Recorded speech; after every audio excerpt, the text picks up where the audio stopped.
माबाय खुलुमदे क्या बोला तूने? मजा आया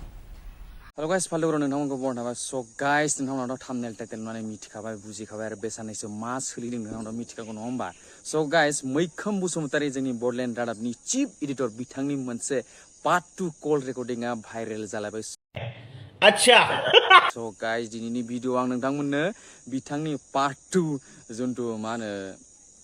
कल रेकर्डिं बेखौ खिथानाय जागोन बारा जेबो रायलायनाय जानाय नङा होमबा मानो होनबा मोनाबाय आं भिडिअखौ जल्दि जल्दिसो बानायदों मिथिबाय स गाइस नोंथांमोना दायो बिना टाइम वेस्ट खालामालासिनो होमबा नैबे पार्ट 2 कल रेकर्डिंखौ खोनासंदो सानो नाथाय नों सानाना बेखौ नोंथांखौ इगनर खालामो ना मानो इगनर खालामो नों नों रोंथि नङामोन माबाय खुलुमदे नोंथ' खोनाबाय नों दिनै आंनिफ्राय गारि मटर लुथिजोब्बाय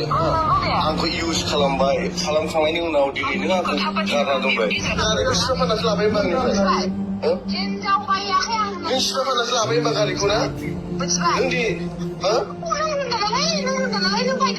दायो मिथिखाबाय बुजिखाबाय खोनासंखाबाय मा सोलिदों मा जागोन दा बुंनोबो हाया सोरनि भुल ना जोंनि चिफ एडिटरनि भुल ना जोंनि आन्टिनि भुल नों दा बुंनोनो हाला मरदे कारा अडिअ लिक जागासिनो आरो नेबावनानै था जे आरो मा बुस्थु भाइरेल जाबावगोन बिसोर सानायनि नङा होमबा स गाइस दिनैनि भिडिअ आं नोंथांमोननो जे जोंथ' कल रेकर्डिं बेखौनो खिथिनो थाखाय बानायनाय जादोंमोन स गाइस दिनै भिडिअखौ फोजोबबाय नोंथांमोनाव जे भिडिअखौ मोजां मोनोबा लाइक कमेन्ट शेयार साबस्क्राइब आरो गासिबो खालामजोबदो नङा होमबा स गाइस दिनै भिडिअखौ फोजोबबाय टाटा बाय गुड नाइट